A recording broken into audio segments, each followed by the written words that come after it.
üç kəs ya üç şey qiyamətdə Allaha şikayət eləyəcək. Bilirsiniz ki, ilahi məhkəmə olacaq, şahidlər olacaq, şəfaət eləyənlər olacaq, şikayət eləyənlər olacaq.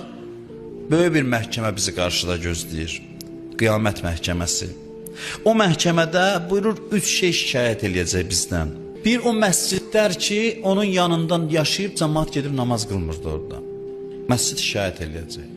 Bax, bu məscid burada namaz qılmağa gələ bilib cəmaat namazına gündəlik, gəlməyən adamlardan şikayət eləyəcək. Qiyamətdə şikayətçi düşəcək. İkinci, buyurur, cahillər arasında alim şikayət eləyəcək.